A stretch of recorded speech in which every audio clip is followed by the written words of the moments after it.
The Foreign Affairs Minister, Samuel Okudzeto Ablakwa, has disclosed that about 272 Ghanaians are believed to have been recruited into the ongoing Russia-Ukraine war since 2022. According to him, some Ghanaian youth were lured through deceptive employment schemes and subsequently deployed to participate in the conflict. Now, addressing journalists on Monday, July 27, after the evacuation of 150 Ghanaians from South Africa, Mr. Ablakwa said information gathered during his visit to Kiev indicated that several Ghanaians had been affected by the war. He added that an estimated 55 Ghanaians have been reported dead. 55 reportedly dead, while 2 others are being held as prisoners of war. So there's a quote. It says that the government of Ghana is seriously worried about the reports of Ghanaians, the Ghanaian youth who are lured through deceptive employment schemes and subsequently deployed to participate in the ongoing war between Ukraine and Russia. Information received during my visit to Kiev indicates that approximately about 272 Ghanaians are believed to have been recruited into the conflict since 2022, and an estimated 55 are reported dead. Okay, so here's my take. We're talking about the Russia-Ukraine war, and we've seen stories of people who have returned from that part, so to speak, from Russia, and recounted what they were subjected to. We live in an economy where the opportunities are so limited. And so when you are done with school, when you are done with university, it is so difficult for you to actually find work to do. And so for someone who has finished university and has been living home for years, and I recall a friend of mine who is now in Canada, Yawadami, let me say good morning to you. He listens all the time. Yawadami finished university and stayed home for close to 15, 16 years. And I'm a witness to all that he was doing. And of course, when you talk about this, someone would say that it is important that you start something on your own. I understand perfectly. When you start something on your own and you build it gradually, it stays forever. It is yours forever. In fact, I am one person who has always said that, look, the best thing to do for work for yourself. So if you start something for yourself, it is for yourself, it is your legacy, it is something that you can hand down to generations after you. But we live in a dispensation where, you know, after university, because you go to the university and then you read certain courses, and then after the university, you would expect that there's the availability of jobs to actually absorb you. A lot of the courses run by our universities these days are tailor-made because the officials know that the industry is growing in Ghana, or it already exists in Ghana. And so once you're able to read this course, there is some, industry available which would absorb you. But a country where it has become so difficult for you to actually get a job for yourself to do. And so you finish university and then you stay home, you submit a lot of letters. And then the industry, so the companies would actually tell you that we need a certain people with a certain number of experiences. In most cases, they don't even respond to your letter at all. So it has become difficult for the young graduate who is fresh from school to actually get a job to do. But at that stage, it is important that you get to know that the responsibilities of life would be older. I.e., you have a sick mother or an aging mother to take care of. You have other siblings behind who you also have to take care of them. You have several other responsibilities on your shoulder. And so you keep thinking, I have been in that state before. And so when I'm talking about these things, I'm talking out of passion. I have been in that state before. And I'm not going to narrow my argument today, with regards to just the non-availability of employment. I'm going to broaden the scope. So wait, if you are listening to me this morning and perhaps you are poo-pooing the argument that I'm making, just take your time. Easy. And let me make my argument. So, you expect that the state would provide certain things for you. There should be availability of jobs to actually absorb you after you are done with your course in the university. But you submit so many application letters, and the jobs that are there, that are to even absorb you in the first place, the state-owned agencies, those job availabilities are made on political basis. If you don't belong to a certain political leaning or a certain political party, you don't get the opportunity to enter SIM or to get a job. And so you see, you are forced to toe a certain path. It is not all of us who would want to do politics at the end of the day. And it's not all of us who are connected. There are those who are not connected in society. There are those who do not know the big people. But of course, they are brilliant. They have bright minds. They've gone to the universities. They've been to the institutions to read good courses that, we can actually tap into the potentials in them. But because the jobs are not there, you stay home for 10 years, 15 years, like in the case of my brother Yawodamin, who is fortunate, I should say. Well, he's fortunate in that regard, because it's become a means for us all as a people, to flee the shores of the country once the opportunities are not there. You travel out somewhere and then you engage yourself in what will be known as perhaps menial jobs here in a part of the world. You go there and then you engage yourself in them and you are paid good. And you're able to come back home and still rub shoulders with the big people in society. So if Yawadami and co have left the shores of this country, it's all well and good, because he was suffering here. Now you suffer all these years, 10 years, 15 years, because you don't have a job to do. However you feed yourself, however you take care of your family, it is only God who knows. However you take care of that sick mother of yours, it is only God who knows. And after your parents have taken care of you, finished up your undergrads at the university, you still expect them to actually pay for your postgrad and what have you? No, it wouldn't work that way. So what am I talking about? I'm talking about the fact that once we are done with universities, you'd expect that there's the availability of jobs in the society to absorb our people. But in the absence of these jobs, the graduate becomes frustrated. And now, the next option that we are thinking about, the next option that the graduate is thinking about, is to flee the shores of this country, to go and explore greener pastures elsewhere. Do those greener pastures even exist in the first place? Are they there? So you find them engage themselves in all sorts of things. And now we've seen a lot of travel and tour companies springing up. And you see, this morning, myself and the team spoke about the fact that the regulatory bodies, those that are supposed to ensure that things are done properly and in order, in conformity with what the law says, a lot of them are sleeping in this country. You find a number of these travel and tour companies spring up. And as to whether or not these are travel and tour companies properly so recognized by the law, it's also a different thing altogether. I've heard stories of people who have been duped by a lot of these travel and tour companies. Of course, there are genuine ones in the system that are working, registered with the various agencies in the country and ensuring that they are doing what is supposed or what they are to do. But then again, there are some of these travel and tours within the societies that are also doing things contrary to what the law says. A lot of them. And I bet you, if the regulator should do its work and do it very diligently, just as we are seeing the Securities and Exchange Commission does it work in terms of, the regular updates with regards to some of these Ponzi schemes that are coming up, every now and then. And recently, Doctor actually took time to go through a number of them. Doctor, there were about 22 plus or so of these Ponzi schemes and their names, that were actually published. And let me say good morning to the team at the Securities and Exchange Commission, my brother Mensa Thompson, and a friend of mine back in the days in Parliament, Mr. James Aveji Kluche. Good morning to you. If we should get the regulatory bodies doing their works diligently, a lot of these travel and tour companies will not meet the standard. They will not. But you see, because of the fact that a lot of these youth, a lot of these graduates who are fresh from the universities, because of the fact that they don't have jobs to do, once they get someone to give him or her a support, to I can get you some 20,000, some 30,000, to help you travel out of the country to go and explore greener pastures elsewhere, the travel and tour companies take advantage of this. So I come to you as a travel and tour agent and I tell you that there are opportunities in maybe A, B, and C country. Even as you are living your life here in Ghana, you would expect that things are better, but things are not better for you. But if you go to this country where, you go and scrub the teeth of a horse, you'll be paid this amount of money. If you go to this country where you engage in fruit picking or factory hands and what have you, you'll be paid this amount of money. And you compare that amount of money to what you would have been paid here, even if you had gotten a job here, what you would have been paid here would be perhaps a pittance. It will be nothing compared to what you'll be paid there. So it means that you'll be looking at those options.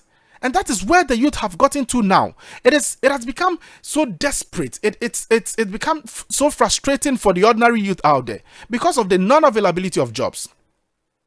And some of these travel and tour agencies, of course, they hoodwink the youth.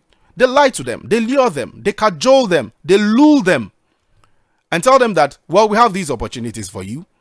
And so when you come on board, we'll take you to this country, we'll provide you accommodation, we'll give you the job, and we'll even work at ensuring you get your PR, your permanent residence in that country, so that you become a resident there.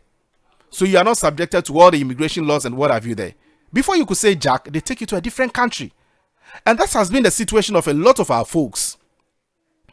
A lot of these graduates who graduate from the universities, they are hoodwinked. They are lured into some of these schemes. Why? Didn't you hear the story about, what's the name of that? QNet and Co. That government has been doing a lot in terms of clamping down on activities. There are a lot of them out there.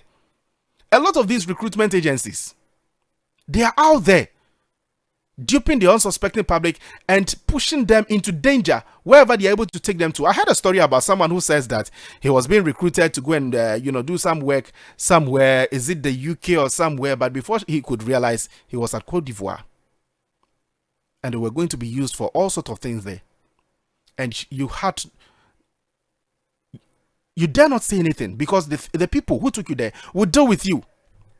You dare not say anything. So he had to send an SOS back home. So you see, you find a lot of our folks engaged in the Russia-Ukraine war. And recently, I think Okujeto Ablakwa was at Ukraine, where he met with the Ukrainian president. And they had some engagement where some Ghanaians were held as prisoners of war and what have you. Tell you what, if you have any of your folks in Russia, in the Ukraine areas and all of that, and you are not hearing from them, you should begin thinking about where possibly they are. And sometimes, I understand that sometimes when they get to these countries, they are told that, if you participate in the war, you'll be paid this amount of money. And even in times or in situations where you die and all of that, your family will receive this amount of money and all of those things. So it is lucrative. It is enticing.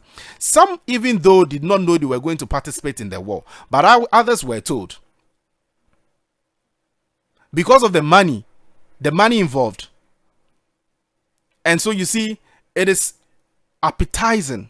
It entices you to want to join. So I'm talking about we, the youth out there. Look, it has gotten to the time where you realize that it isn't really about what government has for you.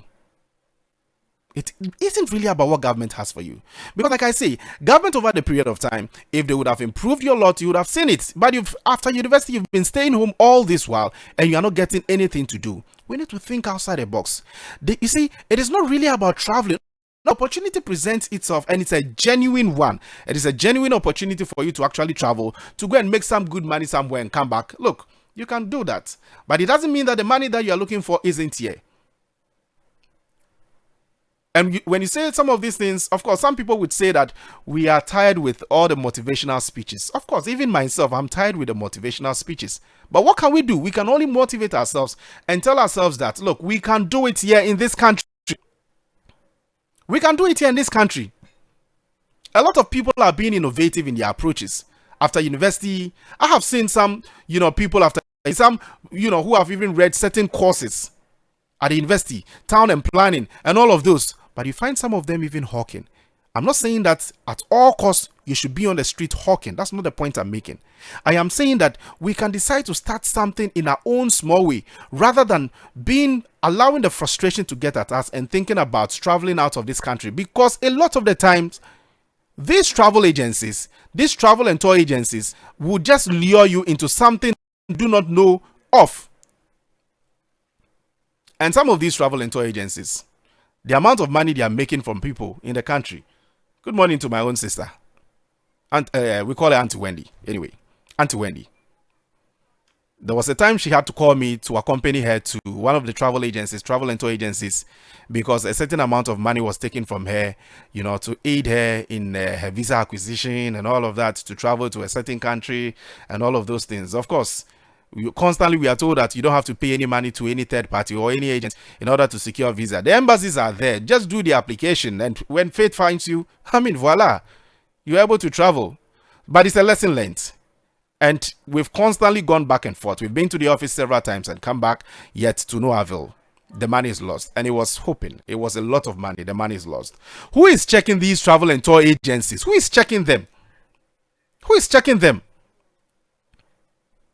I think government would have to turn an attention to that space That space, because there are a lot of them springing up. You find a shop line somewhere, and in the next minute, before you realize it's branded so and so Travel and Tour, Dr. Desmond Travel and Tour Company Limited, Irajua Travel and Tour Company Limited will help you secure a visa to this country, and then the packages are involved are so lucrative. Go and be a security man somewhere, at a harbor somewhere, go and be a cleaner somewhere, go and be a factory hand somewhere, and all of those things, they are so lucrative, and you'll be paid the city equivalents of say 30,000, 50,000 and co. And you are thinking about it. So 50,000, I can do a lot with it in Ghana. Okay, so I think that I need to raise, and you are raising about 100,000, 150,000. That 100,000, 150,000 that you are raising to secure your visa through the third party or these agents, why wouldn't you invest that money into something else? But then again, it still comes back to the old thing, or what we are talking about, the frustration the system has created for the people. The youth are increasingly becoming frustrated. And in their frustration, these agencies, these travel and tour agencies, are taking advantage of them. They are taking advantage of them. And constantly, we've been talking about these things. That government turn an attention to these issues. Unemployment rate in the country is nothing to write home about. I mean, it's a big deal that a lot of the youth are still unemployed. A lot of the times, we are seeing some of these travel and tour agencies spring up and taking advantage of the youth. You should pay interest to some of these things, some of these developments happening in the country. A lot of the times we've been talking about these things, but still, we still come back here to talk about the same things, because you would expect that once you talk about these things, there's some action that is brought to bear so that we bring some finality or some closure to some of these things. But time without number, we've heard the issues about QNets and all of those things. Constantly, QNet has been how many years now?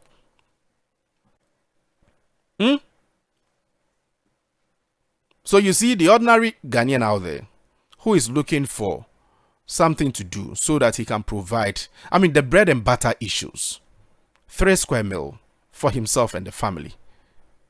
If you present him this opportunity, that when you travel out there, you would make it, and there is no hope for you in Ghana here. You see, those agencies are just interested in taking the monies. And once they get the monies, they do whatever they have to do. And there are times that, of course, it's not the time that your visa will be approved. Your visa is bounced and you don't even get the monies that you've invested. It's bounced and it's bounced for good. You don't get the money you've invested back. You would have to go and get another money to start the process all over again. Have you thought about that? And, once these travel and tour agencies get these folks applying, they take them elsewhere, not what they've been promised. Mind you, it is a cabal, it is a business for some persons to recruit people from outside of the world into the Russia-Ukraine war. It is a business for some people. And they have agents all around.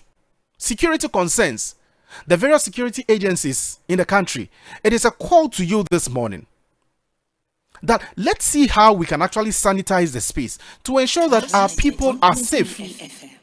Because a lot of these travel and tour agencies are luring a lot of these folks into ventures that they did not even promise them in the first place.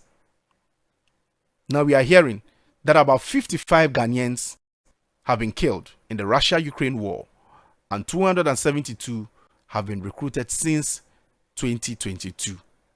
At this point in time, if you have anyone living around, living in the Russia, Ukraine, and all of those areas, and you've not heard from them, you should begin asking yourself questions. You should be asking yourself questions. But government has a role to play, and you and I also have a role to play. Let's play our role. The youth. I'm much concerned about the youth. I'm much concerned about you, because we are in this together. I've been there before. If you are listening to me this morning and you become so frustrated, let me motivate you. Let me motivate you that you can do it here in this country. You can do it here. See, there are a lot of people who are doing wonderful stuff. Take, for instance, the internet space. Now, blogging has become something that everyone is able to do it. Just that there have been questions about whether professionally is done right and what have you.